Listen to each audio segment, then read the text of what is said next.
Cosmic Confluence podcast, where we explore the currents that move us spiritually, emotionally, and energetically.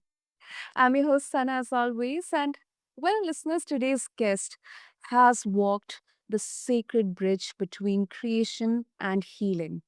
She began her life seeing the world through the eyes of an artist, but it was never just about the canvas. It was always about connection, about love, about finding a way to help the world feel a little softer, a little safer, and a little more whole. Through art, hypnotherapy, Reiki, and her own lived experience with PTSD and healing, she has become a guide for those seeking not just answers, but profound peace. Her work is a gentle rebellion against the idea that we must always push harder to heal.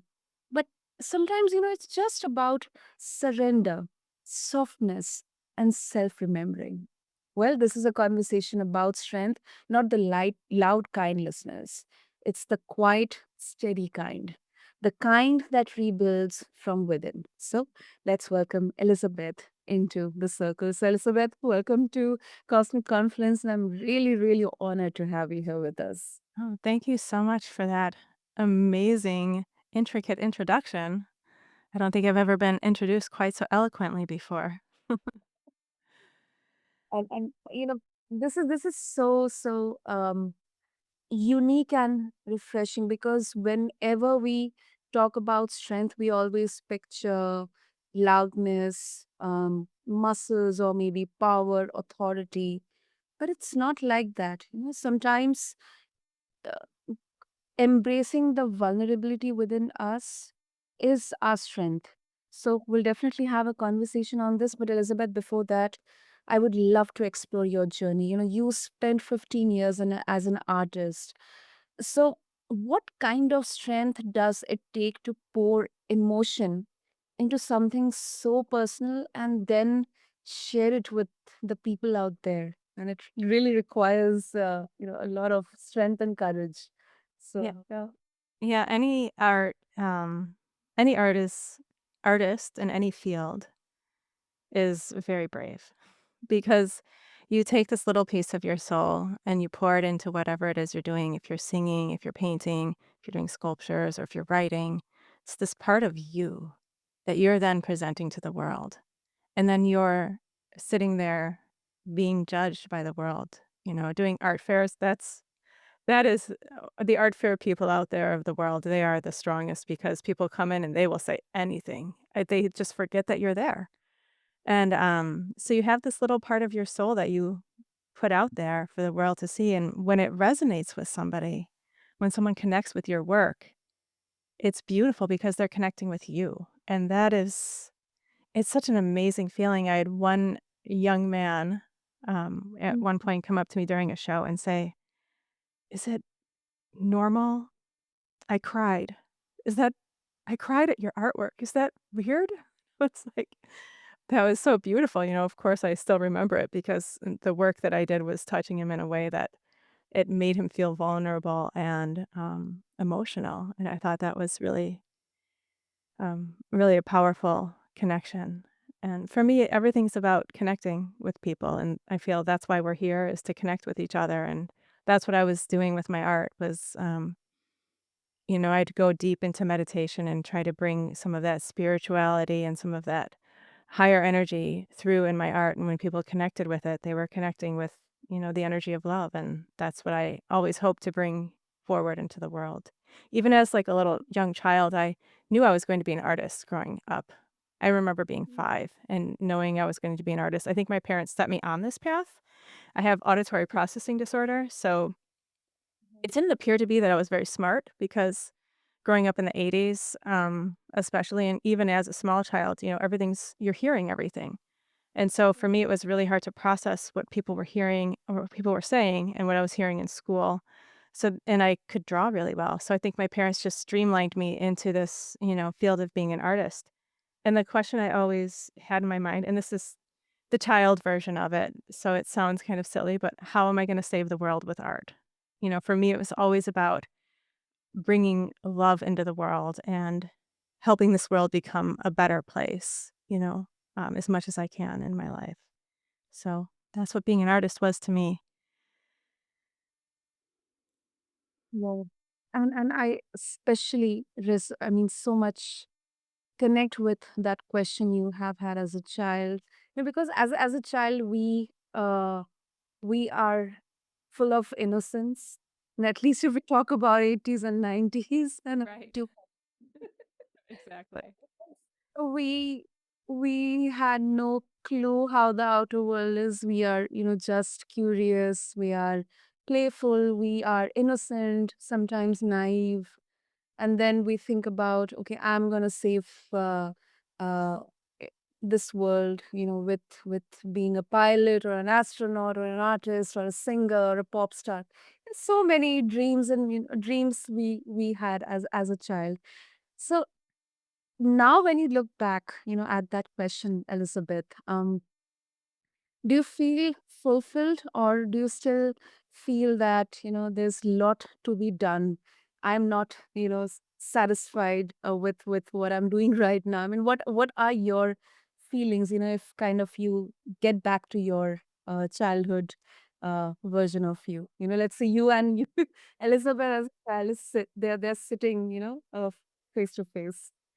Yeah, it's a really good question. I think that I I feel in some ways fulfilled. I feel like what I'm doing now, I know I'm helping people and I love that, but I want to help more people. And I'm ready to get out. I have some workshops that are kind of in the works, but I haven't really solidified yet. I'm ready to get out into the world and really get my hands dirty, work with people individually and as groups. I but So don't think I'll ever feel totally fulfilled because I literally can't. I know that I probably can't heal the world, right? I can't help everybody, but I feel like I'm on the right path at this point.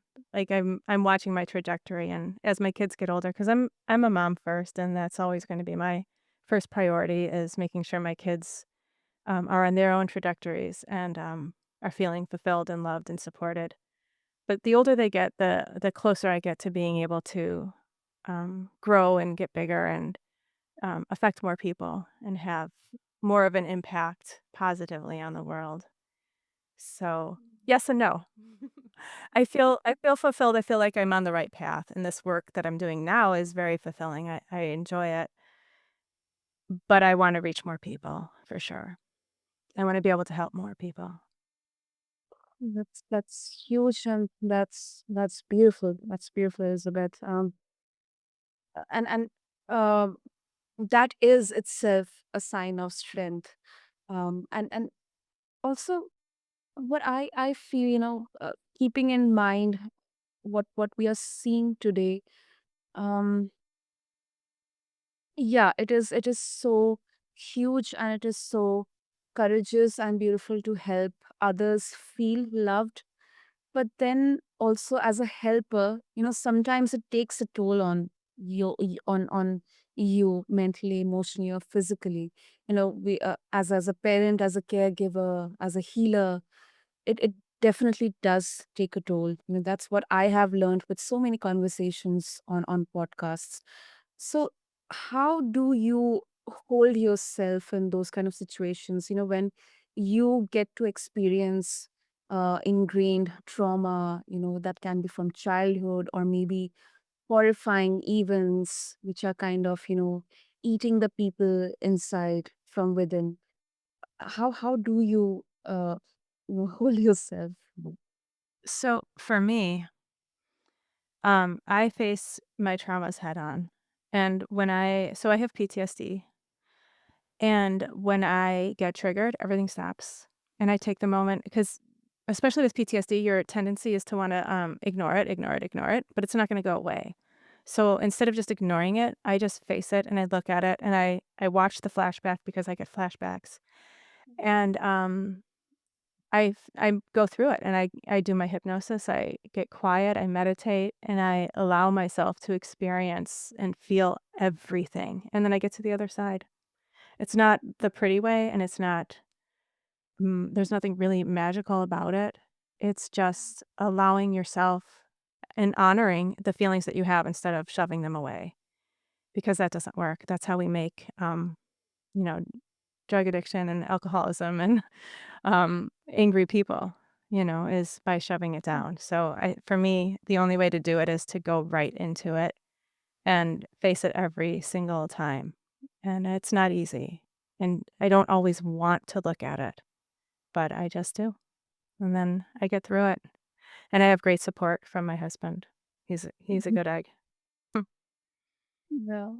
That is so important, so important. And I think also uh, other than this, because we are naturally our brains are naturally designed to kind of um, move on and suppress everything.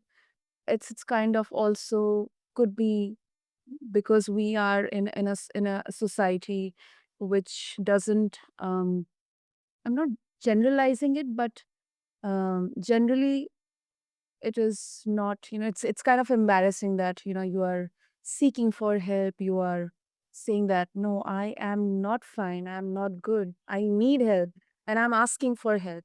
That can be really sometimes misunderstood, uh, and it will make you feel embarrassed. So I think what you said, Elizabeth, is you have to go through it. Sometimes it may not sound good, it may not look pretty, but that's what helps you to go through it. And it sustains you. So I want to understand from you, Elizabeth, about your breakdown in 2023. Was that shift uh, just a breakdown, or it was kind of a breakthrough? I mean, what kind of learnings you have had, from that particular difficult phase of your life? It was both. So prior to 2023, so COVID hit, right? And I tried hard to hold the light for a long time. I made it all the way to the summer. And for me, what it was all the chaos. We had the um chaos here in the United States and a lot of anger and it was rightfully earned and all of that. But for me, it became I sort of collapsed in on myself, and at that point, I sort of lost my connection with, the spiritual realms, which I've been working with for 20 years probably. Yeah, how old am I? Over 20 years. And, I felt no connection for years, and I kept trying to I was saying, like, "I gotta get back to where who I was," and there was no going back at that point, there was only going forward, and that's what I learned. And then when, I experienced this traumatic experience in '23, it was wild because it was a life or death situation, and I think maybe that's what connected it all of a sudden, I was connected again, and I don't know, I can't explain it. I'd had moments, of course, in those last 3 years of connection back and forth, but, after that experience, I, all of a sudden was just aligned again, and I could feel it all again, and it was incredible, and I knew I needed to get away to reset after the experience, and I went and did the Brian Weiss, he's a past life regression famous past life regression, psychiatrist, and he does these amazing workshops, and I always tell everybody, "If you have a chance to go see Brian Weiss, go see Brian Weiss." He is such a gentle, kind, beautiful soul. And so I did the past life regression training with him previously, and so I went back to just do, like, a refresher weekend, and, throughout the course of that week, just, being alone and doing all the hypnosis sessions and being with other people who are also there for healing and connection and love, and it's such a powerful environment, and so throughout the course of that weekend, I mean, I was still shaking at that point, it was, like, 3 weeks later, And, I worked through all the shaking. I just let my body shake during the hypnosis sessions, which was a little awkward because there was 1,000 people in the room, or maybe 500, I'm not sure. But, I just let my body shake when it wanted to, and I got it all out and started writing again and, was able to start writing for this podcast because it had been since I hadn't put a podcast out, in like 4 or 5 years at that point.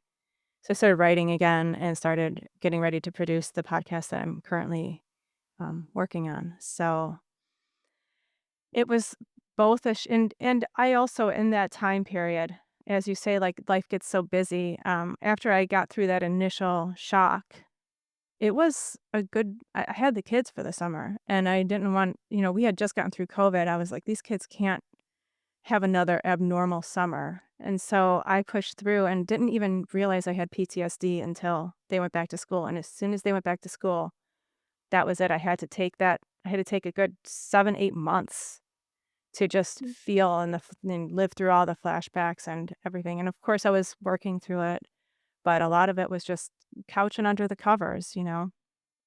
And I did feel that at one point, probably around this time last year, all of a sudden a veil just lifted and, peace returned.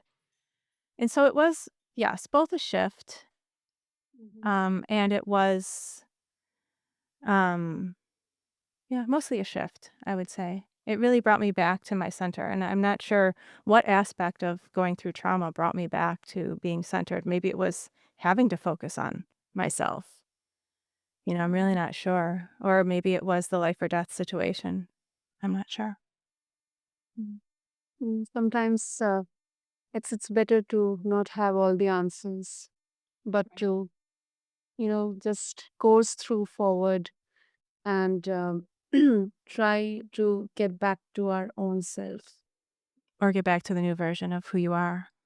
Exactly. Uh-huh. And since you mentioned about past life regression, it definitely it's such a powerful tool. Once again, it comes a lot with skepticism. But in your experience, Elizabeth, how can uncovering a past life actually influence someone's present day mindset or emotional strength? So, our soul has this journey that's so much longer than where we are in this present moment. Mhm. And, we don't remember everything, right? Because that would be really hard to remember all the people that you've lost and everybody that you've loved and who's not there. And to remember all the things that you've done wrong, like that would be too much for anybody to bear. So, but we do leave a sort of like a notebook behind. And Mhm. we come into this world with a goal, usually, from everything that I've seen. Mhm. And we sort of have a plan for what we want to learn and Mhm. what sort of things that we want to sort of change in ourselves. And a lot of those are rooted and connected in mistakes or experiences that we've had in other lives. Yeah. And so if you're grieving someone that you've lost and you see that you've seen them in multiple lifetimes, that grief gets lightened because you know you're going to find them again. Um, Mhm. if you've experienced some sort of trauma and you have pain that you don't know about, like you don't know where it came from, and then you go back and you see a trauma that you've experienced, that Mhm. pain starts to sort of make sense. Mhm. And you can sort of let it go. You let go of that connection to it. Um, as far as emotional understanding of who you are, I mean, imagine if you can understand where some of your reactions are coming from. If you can understand that you were betrayed in another lifetime so deeply that you can't trust anybody, you might start to peel back those layers of distrust and start to find ways where you can trust someone new. Because you understand that this distrust didn't come from this lifetime and that it's something that your soul has decided to work on. Because when we go back and we find these little nuggets from other lives, we're Mhm. we're um those are little nuggets are being shown to us because they are affecting this life. You're not going to be shown something random. You're not gonna connect to something that's totally random that has nothing to do with something you're working on right now or that your soul wants you to be working on. Um, you're going to find things that are connecting to what's going on in your life right now. And as far as the skepticism, you know, I always say it really doesn't matter if it's true or not if you're getting healing from it. Um, Yeah. although I have had situations where I've been able to prove myself, where I've been able to prove things that were true, Mhm. in my own family and in myself. But, to the skeptics, I say, does it matter if you're healing? It really doesn't. Exactly. Exactly. Oh, okay.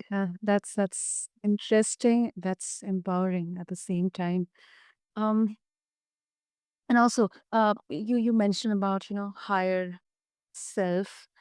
Um, and this is something which once again, I kind of myself, you know, discovered, learned during so many conversations at in all of my shows on Cosmic that um tapping into higher self or the higher consciousness, it's like it is a journey. It is not everyone can do, but then there is a process. I mean, there are channels, there are tools to do that.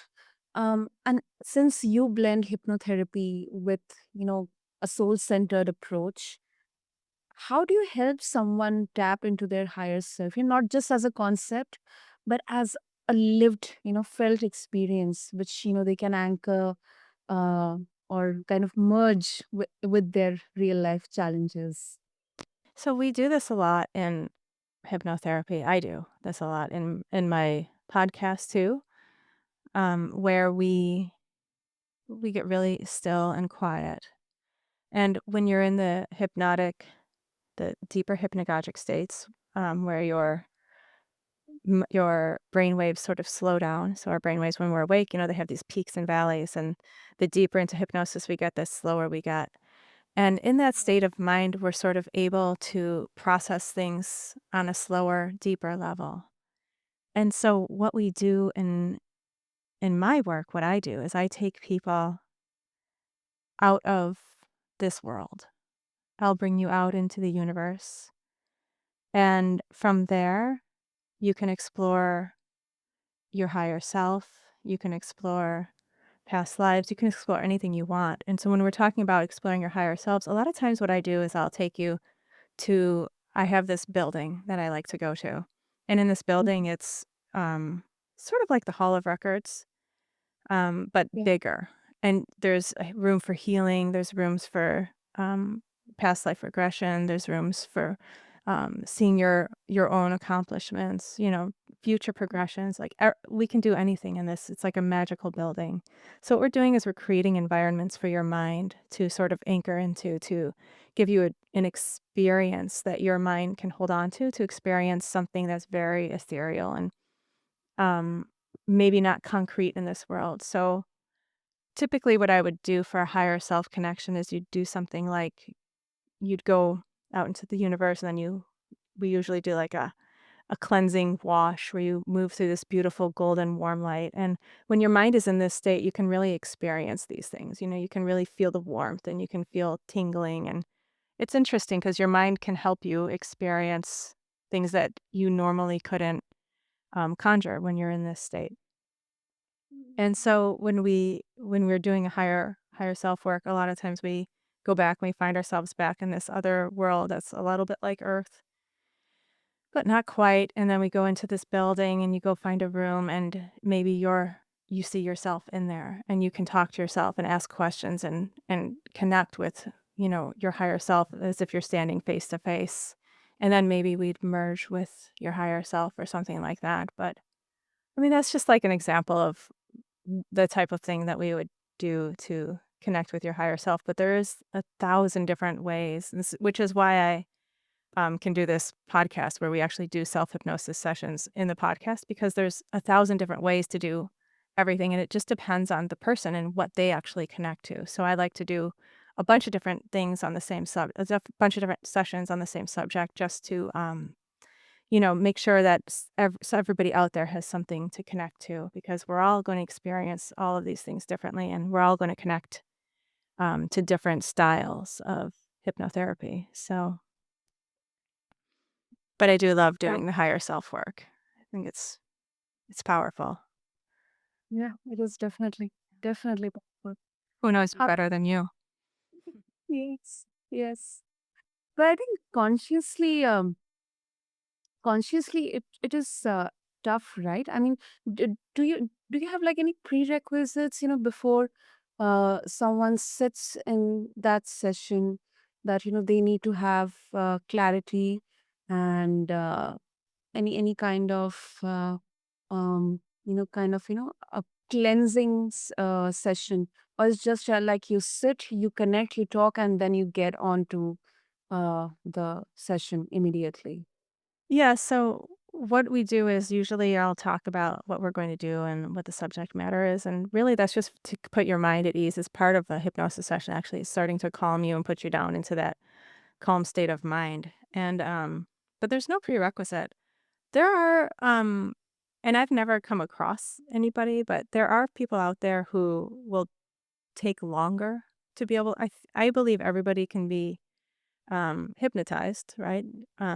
Because we are all we all go through the hypnagogic states regularly. It's just a willingness to be able to allow and the trust to be able to allow someone to get you into that relaxed state. But that's really the only prerequisite is that you can trust your hypnotherapist enough to get you into the state of relaxation, which is another reason why I like to, discuss what we're going to do and things like that so that we can start to build trust and you can start to understand who I am as a person and where our beliefs align because in hypnotherapy, although it's you guiding and as a hypnotherapist, I can't make you do anything or believe anything that you do not accept. That's just the way it is completely guided by you and it's completely guided by your own mind. So it just really depends on whether or not you align with the hypnosis that's going on and whether or not you are willing to trust the hypnotherapist to the degree that you need to allow them to relax you because it's in a vulnerable state, right?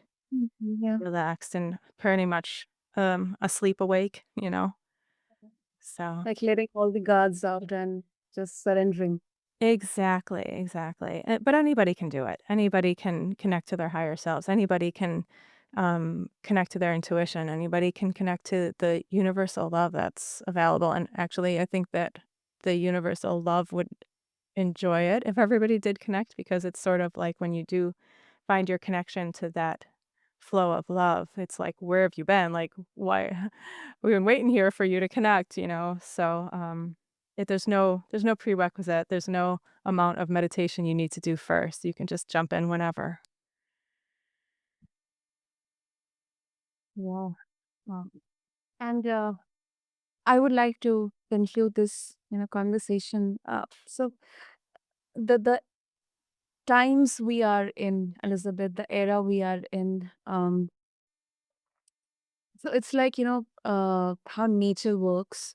That before starting something, or kind of um, resuming, or just starting fresh, nature does this cycle of destruction, um, annihilation, and then starting completely fresh. And right now, what as a in the humanity, we are seeing a lot of bad things around us. There are good things, of course, but scales are kind of not in the appropriate balance. Mhm. So a lot of you know discussions are there around divine connection, that oneness that right now we all require, the collective consciousness. But then people would say that that is fine, that is lovely, but then I need something practical, because there's a lot of mess around me right now, internally and externally also. So how do we hold both, divine connection and this human messiness without needing to resolve it all at once? That is, if I could answer that question, like, straightforward and just really have the true answer, man, I would be, president of the world, right? Oh. But I do feel this, and, it's what brought me to this work, to be honest, Mhm. because, um, there's so much going on in the world, and we can't fix it all. I feel horrible when I have to swipe past the hungry children on Instagram that come up, and they give you these ads like, people are starving in whatever country, and famine, and then, all of this that's going on. But we can't do something about everything. So my advice for others is pick one thing that you can do something about. And my solution for myself is this is what I'm doing. I'm trying to create more loving space and trying to help people align with love so that they feel better within themselves so that they can go out and help others also feel better. And then as that grows, in my wildest imagination, that grows and grows and grows, and then we don't have these problems because we're all in a place of love and understanding and compassion. I mean, that's the dream. But, That- yeah, as far as the balance, I say you just have to pick one thing that, you feel like you can fix or help fix or contribute mm, to fixing and focus on that and try to block out all the noise because we're too interconnected. It's, for how much of a mess that we are. Hopefully, it'll start to balance out and we'll be more interconnected and not such a mess. But for now, it's too much. I agree. Yeah, that is true. That is true. And that will be like a chain reaction, in good sense. That Yeah. you help a one person and then that one person is going to help so many others. Mm, Uh, uh, Not always expecting the scale of your or the impact of your work, but just keep on doing it. Um, and of course, first you have to help yourself inside out. Then only you can help others. So exactly. Exactly. Yeah, we have to feel good and feel connected to love. And when I say, like, I want people to feel loved, I want them to feel loved by the universe, We all have our interpersonal relationship issues and and some people don't feel that they have someone that truly, like, loves them and is there for them, but we are mhm, all loved by the universe. And if we can connect to that, we can find ways to connect to each other and share in that love, you know? And mhm, don't get me wrong, like, I am not perfect. There's probably a line of people who wanna complain about me? It's not like I can, but I try in my life, I try to find those places, like someone at the grocery store to connect with and share that feeling of love. And, mhm, maybe they'll go home and they'll have maybe a true connection with their child or parent or something because they feel good, because they had a nice interaction with someone? It's the little places that I try to look for love. And then I try not to be so hard on myself for the places where I fail at. that's true. Wonderful, wonderful, Elizabeth. So, before we wrap up, if our listeners they would like to connect with you, how they can.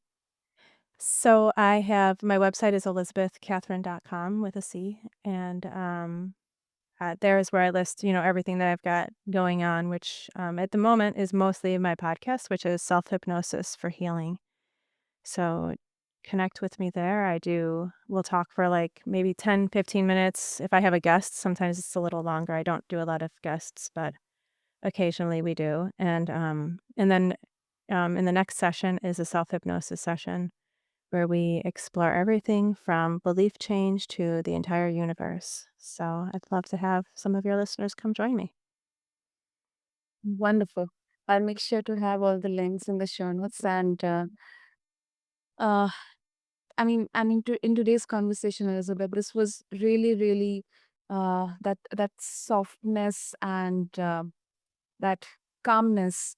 I think many of us crave. sometimes many of us resist as well. So thank you so much for this conversation, because this is kind of an invitation for all of the listeners to take a breath, take a pause, and just feel their feet on the ground. So thank you so much for this, Elizabeth. Thank you. Thank you so much, Sana. So, listeners, thank you so much for joining us and being with us in this sacred space. Until next time, stay curious, stay kind to yourself and your loved ones, and keep listening to the cosmic rhythm that lives within you. And also, don't forget to connect with Elizabeth. I'll have all the links in the show notes along with this episode on your favorite podcast platform. And thank you.